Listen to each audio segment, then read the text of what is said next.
Sidak Teko. Siaran mendadak ketemu toko. BNN Kabupaten Sleman. Sobat BNN dimanapun teman-teman berada, kembali lagi Sidak Teko siaran mendadak ketemu tokoh. Di hari ini, di kesempatan ini adalah episode yang ke 291 ya Mas? Ya? 3000. Oke, 291 di episode Sidak Teko siaran mendadak ketemu tokoh BNN Kabupaten Sleman. Nah, di kesempatan episode ini, setelah kemarin kita menyidak macam-macam tokoh ya yang ada di wilayah Kabupaten Sleman, ini sedikit kita agak nyebrang pulau ini. Agak nyebrang pulau melewati 7 samudra dan sebagainya. Kita nanti akan ngobrol dengan pemilik salah satu klinik psikolog ya. Psikolog itu namanya kalau nggak salah ada Anggreni ya kayak gitu teman-teman ya. Nanti kita akan samperin, tetap stay di Sidak Teko siaran mendadak ketemu tokoh. Kita akan berbicara ngobrol tentang apa tuh psikologi klinik, terus apa hubungane karo BNN, mungkin rehabilitasi, hubungannya opo karo narkoba. Kita akan ngobrol bersama dengan pemiliknya langsung, pemilik dari klinik apa mas ini mas ini? Ini Surya Anggreni. Surya Anggreni. Oke. Selamat pagi Ibu. Pagi. Saya Darmo Kusumo. Iya. Kayak enek Ibu. Anu ya Mas ya. Mbak ngono piye? Boleh. Nggak apa-apa ya? Kakak. Asal jangan dek lo ya. Oh. Ya ora nek Dik yo enggak mungkin yo Mbak wae yo. Kayaknya Oke. kalau panggil Ibu aku rasanya kalau kepiye mungkin lebih dekat kalau dengan Mbak. Boleh. Ya. Beliau ini adalah pemilik dari Surya Anggreni Psikologi Center atau SYAPC. SYAPC. Iya. Surya Anggreni Psikologi Psikologi Center. Nah, beliau ini namanya adalah Mbak Jatu Anggreni ya Mbak ya. Betul. Ya. Pernah aku agak lupa aku Mbak ini Mbak Jatu Anggreni. Sehat Mbak? Alhamdulillah sehat. Salam sehat tanpa narkoba. Salam sehat tanpa narkoba. Wih. Wah, mantep kan, mantep. Ini wah iki kok sepi Mbak? Apa? Karyawan staf kliniknya kok nggak ada ini. Kebetulan kita hari Jumat libur, Mas. Oh, Hari Jumat libur hari tapi Jumat. Minggu Buka. Buka, Oke. ya. Jadi teman-teman kita menyidak hari ini itu hari Jumat. Hari Jumat tadi saya masuk tidak ada staf dan karyawan. Ternyata kalau Jumat libur ya. Jumat libur. Berarti buka Bukanya. atau beroperasi dari Senin sampai Kamis, Kamis, kemudian Sabtu Minggu kita buka dari jam 9 sampai jam 16. Tapi khusus Sabtu Minggu. semuanya. Oh, semuanya. Tapi kita juga ada layanan malam. Selain jam 16 itu jam 16 ke atas kita ada sampai jam 21. Jam 21 dari jam 16 itu. Iya. Oh, untuk Iya. layanan malam ya. Iya, Oke. last order jam 20. Malah kaya arep opo ngene. Kowe arep opo? Kopi ya. Last order jam 20 loh. Ini masih ada waktu ini ya. Ini habis ayam goreng ya, Wengo ya. Oke, ayam goreng. Nah, tadi itu ketika masuk di mulai dari halaman klinik tadi ya, jenenge menyidak tau wis langsung wae bludus. Bangunan tua. Iya. Bangunan lama ya memang Bangunan ya. Belanda. Oh, bangunan Belanda. Nah, teman-teman nanti tak kasih lihat nih bangunan dari depan sampai ini benar-benar bangunan kuno, bangunan lama dari zaman Belanda ya. Mas? Iya. Nah, tadi saya begitu masuk ya. Aku begitu masuk loh. Ini kok ono aroma kayak aroma terapi. Terus ono apa kayak lidi-lidi ngono kayak tak pikir itu dupo. Terus kemudian ada kayak musik. Nah, ini tak kasih tahu. Ini Nah, kayak gini loh. Kebule ra ketok ya. Nah, kalau Kita tok shoot ketok ora iki. Bentar, tak kasih lihatnya dulu. Nah, ini rada aneh. Kayak gini, kelihatan nggak? Kelihatan. Nah, ini loh, ada asap-asapnya. Dan ini itu keluar aroma-aroma. Saya tuh kayak merasa kayak di tempat pijat refleksi ngono kan lho. Iki apa? Itu piye to, Mbak? Iya betul, karena ini memang properti yang kita gunakan ya, supaya klien itu begitu masuk itu sudah nyaman duluan. Nyaman itu kan bisa dari berbagai panca indera kan, bisa dari pendengaran, bisa dari penciuman, dari penglihatan, dari perabaan gitu kan.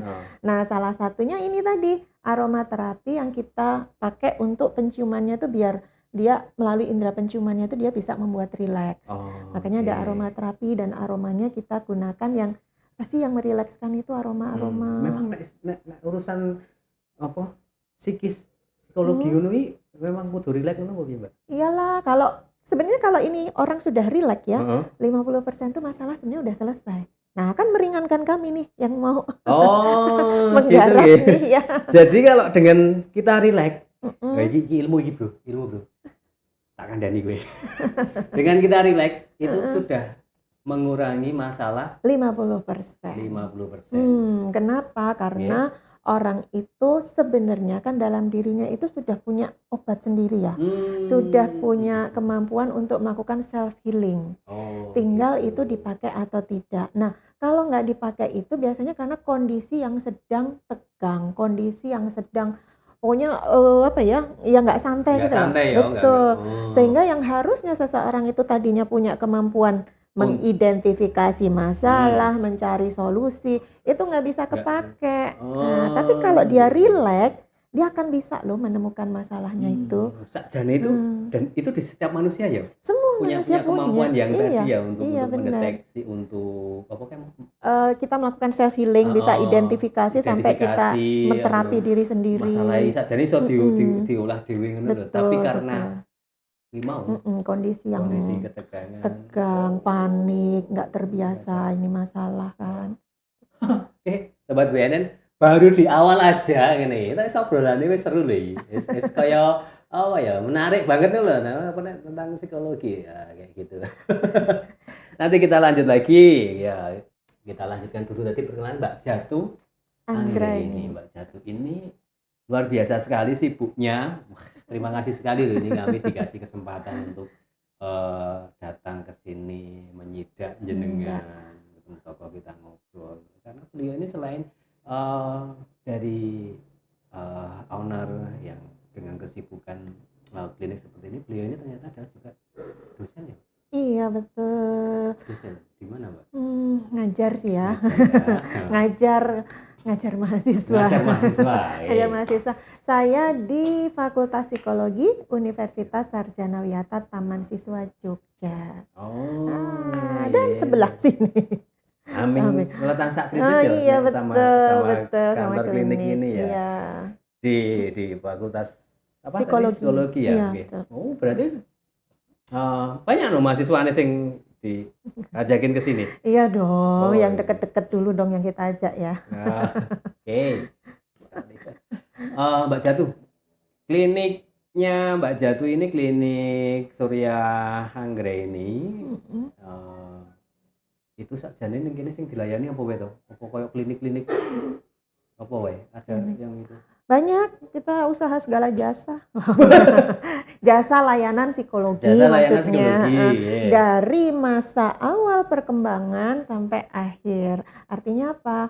Awal perkembangan itu sebelum ada anak nih, orang tua yang mau menikah pun. Nah, karena kan butuh penyesuaian ya kadang-kadang ya supaya nanti jalannya pernikahan itu lancar ya, kalaupun ada masalah nggak yang besar-besar. Makanya di situ perlu pengenalan diri masing-masing. Itu sebelum sudah menikah. Ada nggih layanan. Sudah ada. Biasanya ngono terus apa sih Mbak sing ditakoke apa nek sebelum menikah? Yang nggak ditakoke mereka kan ini ya butuh mencari tahu tentang dirinya sendiri. Sehingga saat bertemu dengan pasangan ya katakanlah udah 3 tahun, berapa tahun pacaran, kadang kan belum mengenal seutuhnya ya. Nah, di dalam layanan konseling untuk pranikah ini kita bantu untuk saling mengenal. Saling mengenal kembali dengan potensi dan kelemahannya masing-masing. Dan kalau punya potensi yang sama nanti bisa untuk menyusun visi dan misi Oh, rumah tangganya iya. gitu ya. Mau dibawa kemana? Iya, mau dibawa kemana, Kayak tapi lagu ya. betul, Mau dibawa. dibawa Nah, kemana? hati-hati loh. Hah? Royalti. Ya, ya. Tapi kalau Terus, nyanyi sendiri lanjut. enggak ya. Nah, kemudian kalau tahu kelemahannya kan juga jadi bisa prepare ya. Oh, udah tahu nih, maka saya jaga-jaga gitu loh. Supaya masalah itu tidak menjadi ledakan yang luar biasa. Nah, karena nanti kalau rumah tangganya jalannya lancar, hamilnya nyaman, melahirkan anak juga ini ya, tenang, mendidiknya juga terus apa ya, waktu merawat, mendidik anak, mengasuh itu dia juga dalam kondisi yang nyaman Yang kan. nyaman. Ya, Karena akan menciptakan akan anak menciptakan yang sehat. anak yang sehat. Gitu. Hasilnya maksimal. Hasil ya. maksimal dan pastinya anak yang sehat akan terbebas dari narkoba. Wih, ini kita Gitu ya. sudah mulai masuk narkoba ya. Tapi Gitu. tadi nek misalnya tadi kan suami istri untuk mengetahui kelemahan itu. Hmm. Misalnya temen ngono iso ora? Bisa dong, Bisa ya. Misalnya kan teman. gue koncoku iki lho. Pengembangan diri kita pengembangan biasanya kalau untuk umum itu untuk pengembangan diri, pengembangan potensi. Misalnya kalau untuk anak sekolah jurusan, nanti perencanaan karir bisa. Masalah sehari-hari, yang kadang kan orang itu nggak sadar ya punya masalah tuh Mas. Yo iya sih. Aku Hmm. dhewe yo sakjane yo duwe masalah ngono lho, masalah sehari-hari. Nah itu kalau kita nggak sadar punya masalah, itu yang terus kita nyari solusinya kan jadi keliru ya. Itu yang mendatangkan masalah baru yang lebih besar. Nah itu yang dibantu di psikologi, sebenarnya di layanan psikolog, nggak usah nunggu masalah itu gede, nggak usah nunggu jadi sebuah gangguan. Kadang-kadang kan di psikologi itu ini ya, apa namanya, kadang suka di stigma, wah pasti punya gangguan jiwa nih, pasti padahal- gila gitu kan ya. Padahal enggak, kita justru sebelum itu terjadi untuk mendeteksi kalau ada faktor resiko, ada kerentanan, ayo diatasi supaya tidak menjadi sebuah gangguan, tidak terus mengganggu aktivitas sehari-hari, interaksi sosial sehari-hari gitu loh. Jadi bisa optimal hidupnya. Kadang apa ya, Wak? Ya bener tadi ya, apa kita tarik mundur tadi tentang bahwa semua orang itu sebenarnya punya masalah loh, kayak gitu tadi itu. Nah, contoh nih, saya juga pernah merasakan kayak gini, Mbak, kayak gitu. Iki jane ini masalah ora iki ngono lho. Kadang nggak tak anggap ora ini kok ngene. Itu kayak terus ganggu tidurku, kayak ganggu istirahat ngono. Itu sebenarnya ku ya wis masalah ya ngono ya. Masalah. Cuma kan memang ada masalah itu yang bisa diselesaikan sendiri, ada yang butuh bantuan kan. Nah, kalau di psikologi, layanan psikologi memang ya kita mempromosikan bahwa semua orang itu sebenarnya punya potensi untuk menyelesaikan masalah, tapi masalah yang normal, masalah yang sehari-hari. Tapi ada juga masalah yang tidak bisa diselesaikan sendiri, yang itu abnormal, ya itu yang perlu dibantu. Tapi dibantu bukan dibantu diselesaikan loh ya kalau di psikologi. Begitu datang langsung selesai enggak. Nanti kalau kayak gitu pasiennya tergantung sama psikolog kan. Justru kita membantu pasien, klien itu bisa berdaya. Kalau menghadapi masalah lagi bisa menyelesaikan, punya keterampilan ngatasi. Kayak iso ben ngatasi dhewe ya, sebenarnya hanya membantu ya. Iya. Kalau yang di poin pertama tadi tentang apa Pranikah. terus memang apa terus konsultasi tentang psikologi yang dibangun akhirnya menimbulkan ketenangan, terus akhirnya pasangannya sama-sama nyaman dan sebagainya, akhirnya punya anak turunan yang sehat dan terbebas dari narkoba. Tadi yang disampaikan memang benar sekali. Karena gini Mbak, hampir semua kasus ya Mas yo, yang di BNN itu yang menjadi korban penyalahgunaan itu selalu berawal dari keluarga kayak gitu loh. Jadi nih buat sobat BNN nih teman-teman, wes nikah urung ta bro? Anake loro ya. Anake loro ya. Nanti mau Fandi mau nanti sing urung nikah misalnya ngono kayak ya perlu dia. Boleh ya datang ke sini kayak gitu. Itu tadi yang pertama Mbak. Kemudian yang kedua apa Mbak? Yang kedua adalah untuk seperti ibu hamil itu juga bisa, karena pada saat hamil itu kan ini ya apa namanya, terjadi perubahan hormon yang membuat seseorang itu kan bisa sensitif. Kemudian kadang-kadang support system juga kurang. Nah, ini juga bisa melakukan konseling. Apa yang misalnya ketakutan nek ndek bayi apa jenenge? Baby blues, termasuk ya gitu ya. Iya, betul, sebelum nanti menjadi depresi. Kan ada ya depresi postpartum itu habis melahirkan kemudian terkena depresi. Apalagi tadi kalau nggak ada dukungan dari lingkungan. Yang kadang mohon maaf, support system tadi ya. mohon maaf ketika kita nengok orang lahiran itu kan yang dikasih kado kan biasanya bayinya ya. Nah ibunya kadang lupa, padahal yang di situ yang membutuhkan itu. Iya, yang sedang berjuang luar biasa kan salah satunya juga ibunya. Oh, jadi gitu ini kan. satu ilmu lagi nih. Ini buat mak-mak terutama ya bojoku juga. Nah, misalnya ngono. Nek tilik kowe aja sing di ining-ining bayine Bayinya ya. toh. Tapi ini ilmu baru nih, besok kalau nek wong Jawa tilik bayi ngono kae ke ibunya ya, Mbak ya. Ibunya, karena Kayak yang di misalnya- situ yang butuh dukungan. Kalau bayi kan belum tahu apa-apa kan, Mas? Iya, iya, iya. Ya, tapi ibunya ini loh yang butuh. Ibunya ya. Jadi nek tilik ya ibuke sing sehat ya ngene-ngene ya Dia luar biasa Wah, luar biasa sekali. Ganteng tenan anake, jos tenan. Nah, misalnya ngono ya dikasih semakin itu ibunya ya. Yang dikasih hadiah ibunya juga. Oh, iya iya oke. Oh iya nek ngene amplop ya, Bro ya. Ora ya, oke. Ternyata itu juga ya dibutuhkan juga ya. Iya. Kemudian apalagi Mbak yang Fase anak-anak, ketika anak-anak itu kan ada kadang-kadang yang fase perkembangannya nggak berjalan lancar ya, yang biasanya akan mempengaruhi. anak-anak mulai dari usia? Anak-anak kita mulai dari usia 3 tahun, yang penting sudah bisa instruksi itu sudah bisa. Kan Kalau kadang anak-anak kasusnya piye, Mbak? Biasanya, Mbak? ada gangguan pemusatan perhatian. Oh, rasa fokus, rasa Iya, tenang. hiperaktif. Oh, iya, Terus iya. ada autism, ada spektrum autis, tapi yang paling ini tuh gangguan emosi, gangguan perilaku yang biasanya keluhannya nih nggak mau belajar, Nggak susah mau banget suruh susah belajar, banget. ya. Udah diomongin. disuruh-suruh susah, malah nggak mau sekolah. Kita cek ternyata kemampuannya memang di bawah rata-rata. Oh, Atau gaya belajarnya berbeda dengan yang diberikan oleh orang tua. Jadi misalnya anaknya ternyata seneng kinestetik, gaya belajarnya kinestetik yang apa-apa harus gerak, harus dicoba gitu. Orang tuanya ngasih taunya atau pembelajarannya hanya disuarani. Oh, iya sinau iki. Itu salah ya, salah. Iya, gimana? Kurang tepat ya Kurang jadinya. tepat ya, nek salah ya ora ya, kurang tepat ya. Akhirnya kan anak juga nggak seneng kan, nggak bisa ngikutin itu gitu loh. Oke, Mbak, sorry, saya potong sebentar. Kan anak-anak tadi ya, untuk ternyata ada gejala itu. Ada nggak Mbak kayak tips-tips misalnya kalau ning narkoba itu kan ada deteksi misalnya iki perubahan fisik, perubahan ini ada kecenderungan memakai narkoba. Kalau di anak-anak tadi yang misalnya kayak hiperaktif itu gejalanya ada. Gejala-gejala Ada dong. Misalnya kalau pada anak dengan gangguan yang mudah dilihat dilihat ya, gangguan pemusatan perhatian itu ya kalau dia lagi mengerjakan sesuatu terus gampang berpindah, nggak betah lama gitu loh. Misalnya kalau di sekolah yang sering dikeluhkan Bapak Ibu guru ya, misalnya lagi diterangkan terus tiba-tiba ada orang lewat, sudah buyar tuh dia ngeliatin yang lain. Pelajarannya malah nggak diperhatikan.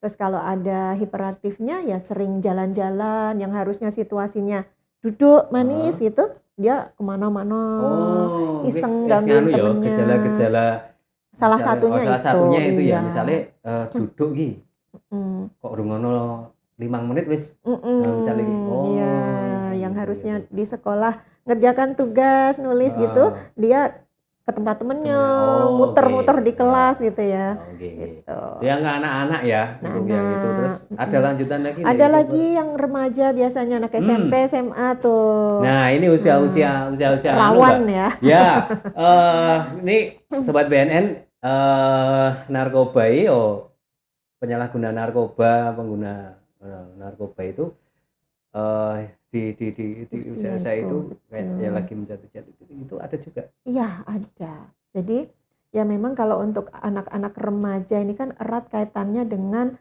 mencari identitas diri. Sebenarnya nggak semuanya mengalami itu sih. Kalau tadi sepanjang dalam pola asuhnya dia dapat kasih sayang yang komplit, yang lengkap. Artinya yang lengkap itu ya dari fisiknya, ya mentalnya, ya spiritualnya, dari orang-orang terdekatnya, itu tuh ada semua. Maka dia akan menjadi orang remaja yang pede, tahu dirinya siapa. Tapi bagi remaja yang tadi loh permasalahan, orang tuanya dari sebelum hamil aja sudah Sudah bermasalah, ya. mulai dari pranikah Iya sudah betul, bermasalah. hamil bermasalah, waktu ngasuh bermasalah. Nah ini akan memunculkan generasi yang memang dia dia bermasalah sehingga dia sendiri nggak kenal dirinya siapa. Nah kalau nggak kenal dirinya siapa, ya remaja ada salah satu karakter dia akan dekat dengan teman sebaya. Teman sebaya itu nggak harus seumuran, tapi yang senasib, sepenanggungan. Oh Nah, gitu ya, bisa juga nanti betul. dengan usia yang lebih tua bisa merasa ini senasib, merasa sefrekuensi, gampang lah dia masuk. Nah orang itu yang kita nggak tahu ya. Iya. Narkoba, Narkoba, coba pakai kasih ini, narkoba. gampang di situ. Iya. Itu di remaja. Biasanya Betul. terkait dengan kurangnya stimulasi kasih sayang, rasa cinta dari lingkungan terdekat, kemudian membuat mereka tidak percaya diri, bisa ke arah narkoba, bisa ke arah bullying. Kalau nggak bullying, dia juga bisa sampai ke self harm. Nah itu banyak tuh anak-anak remaja kita yang ngebarcode di sayat-sayat tuh ya. Nah saking bingungnya mereka mengungkapkan masalah. Pernah nggak Mbak ada misalnya klien kayak korban pecandu narkoba itu yang datang ke klinik Surya Anggrek? Ada. Terus itu gimana penanganannya kalau di sini? Penanganan kita di sini konseling ini layanannya untuk rehab jalan ya. Jadi rawat jalan. Jadi untuk konseling kita pakai motivational interviewing. Kemudian kita juga sambil assessment lebih dalam lagi akarnya itu apa sih? Nah kita cari masalahnya apa sih sebenarnya? Oposisi sing mahrake bocah iki dadi ya. Iya, karena kalau nanti ketemu masalahnya kan kita akan bantu menemukan solusi yang lain. Oke, berarti ada klien juga yang menjadi korban penyalahgunaan narkoba di rawat jalan gitu. Terus ada nggak sih dengan apa kerjasama dengan pihak luar kayak lembaga rehabilitasi gitu? Iya pastinya ya, karena kita apalagi penanganan narkoba ini kan butuh penanganan yang komprehensif kan. Nah, nggak hanya dari sisi psikologi saja, kita juga membutuhkan orang-orang yang berkompeten di situ, misalnya yang pernah juga mendalami hal itu. Nah, kita salah satu rujukannya adalah ke Nawacita. Oh, Nawacita. Ya, Mas Agus. Mas Agus ya. Nawacita. Kita pernah juga datang ke sana ya. Mas Agus juga kalau ada ini rujuk ke sini layanan psikologinya. Gitu nah, nanti kalau memang harus rawat inap, nanti di lembaga rehab yang memang ada rawat inapnya. Tapi kita tidak lupa juga menangani atau membantu orang tuanya. Karena nanti mau nggak mau kan si individu ini kan akan kembali ke keluarganya. Maka keluarga juga kita bantu mempersiapkan diri. Siapa tahu masalahnya juga akarnya di situ kan. Ada beberapa kasus jadi kayak saya pernah juga ke Bro Eko, tahu Bro Eko ya. Itu juga mengatakan, keluarganya rada nompo ya. Kayak gitu loh. Keluarganya rada nompo, masyarakat rada nompo. Nah, itu ya salah satunya nanti di rehab sana individunya yang diatasi, di sini nanti keluarganya. Iya. Ya, jadi jangan sampai individunya udah baik, ketemu ke rumah lagi, ketemu masalah itu lagi gitu ya. Gitu. Ternyata jebule masalahnya keluarga nih. Iya, betul. Terus dari anak-anak, dari remaja, terus ada. Terus ke orang tua. Tadi salah satunya kan orang tua dengan narkoba tadi. Kemudian orang tua yang memang dia ngerasa tidak optimal dalam memberikan pengasuhan pada anak. Termasuk anak-anak yang ada permasalahan tadi. Kadang kan orang tua ngerasa sudah melakukan banyak hal tapi kok nggak bisa selesai, akhirnya membuat mereka stres sendiri. Nah itu mereka juga perlu adanya motivasi supaya mereka itu udah benar kok yang dilakukan, hanya perlu tambahan-tambahan keterampilan untuk mengelola diri lagi. Karena kalau misalnya terutama ibu nih ya, kondisinya stres, kondisinya nggak tenang, itu kan akan nyalur ke anaknya ya. Anaknya juga sama kan akan mengikuti. Jadi melura tenang ya. Iya, makanya ibunya juga kita tangani. Selain itu bapaknya juga. Nah, masalah banyak kan sekarang ada fatherless ya. Fatherless di mana anak-anak itu merasa kurang kedekatan dengan ayah sehingga ada beberapa tahap perkembangan yang terlewati. Yang harusnya ayah itu menjadi sosok pelindung, bisa mengayomi, Nah ternyata kok nggak didapat, ini akan remaja cari di figur laki-laki di luar sana, sehingga jadi kalau pacaran lekat banget. Ya itu tadi misalnya kalau anaknya cowok sih nggak begitu ya. Kalau anaknya cewek ya yang misalnya yang kehilangan sosok ayah figur. tadi itu yang Sama sebenarnya cowok juga bisa kehilangan sosok gitu ya. ayah, sehingga dia menjadi kadang-kadang tuh apa ya? Kalau dia punya memori yang negatif terhadap perilaku figur ayah dan tidak pernah bisa menyelesaikan, nah kesadarannya bilang, saya nggak mau besok kalau jadi laki-laki kayak ayah saya. Kesadarannya. Bawah sadarnya kan nyimpen memori yang negatif dari ayah tuh. Nah padahal perilaku manusia itu 80% itu dipengaruhi bawah sadar. Maka yang terjadi ya sesuai yang di bawah sadar tadi apa? Oh yang negatif tentang ayah. Ayahnya gimana? Oh mukul, oh nyuekin, oh silent treatment. Ya itu yang dia lakukan. Oh iya. Padahal kesadarannya bilang nggak mau kan? Iya. Tapi bawah sadarnya mengatakan dia untuk melakukan hal-hal yang dia nggak suka. Nurun ya malah jadi. Kalau kita bilang nurun bukan ya genetik itu ada memang, tapi lebih banyak karena modeling. Contoh ya sebagai orang tua, sebagai contoh role yang model. diyakini masuk bawah sadar itu yang dilakukan. Ya. Pernah nggak Mbak klien seberapa parah ya klien yang menjadi pecandu korban penyalahgunaan narkoba itu yang datang ke sini? Yang datang ke sini parahnya dia bolak-balik menggunakan dan permasalahan itu merembet ke hubungan pasangan dan anak yang akhirnya anaknya tuh nggak mau deket sama dia. Pasangan juga sudah ini ya udah pisah aja gitu loh. Padahal si pecandunya ini iya saya mau berubah tapi nggak berubah sampai hartanya habis gitu ya. Kalau harta mah masih bisa dicari, tapi hubungan dengan anak yang hancur ini loh.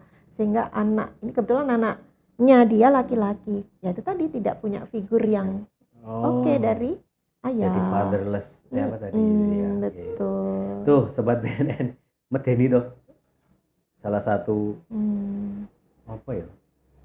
Menjadi korban dampak menjadi korban penyalahgunaan seperti itu. Oke. Mbak Jatuh, terakhir nih kasih pesan dong buat semua sobat BNN yang menyaksikan Sidak Teko agar keluarga bahagia, tidak keluarga bahagia. Silakan. Ya, sobat BNN, untuk menjadi manusia yang bahagia dan membahagiakan orang lain, kita harus berawal dari diri kita sendiri. Punya waktu untuk diri sendiri, bisa membahagiakan diri, nantinya kita akan bisa membahagiakan orang lain. Jadi selalu fokus pada diri kita sendiri dulu, bahagiakan diri kita dulu, sejahterakan diri kita dulu, baru nanti akan menyalur ke orang lain. Diri kita itu penting, maka jangan sampai terkena narkoba, karena kita harus membahagiakan diri kita dengan jauh dari narkoba. Oke. Dan kalau ada masalah datang aja ke kliniknya Mbak Jatuh.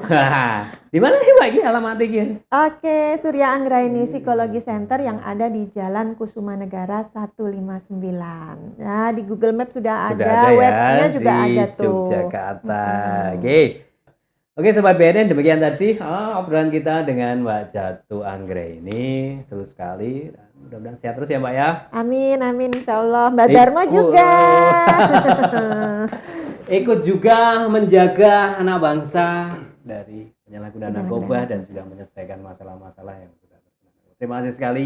Mbak Jatuh, salam sehat tanpa narkoba. Sehat tanpa narkoba. Dan kita akan jumpa lagi di Sidak Teko di episode berikutnya. Siaran mendadak ketemu tokoh BNN Kabupaten Sleman bersama dengan tokoh-tokoh yang ada di wilayah Kabupaten Sleman. Saya dan Bagus semua, kita jumpa lagi. Terima kasih. Thank you.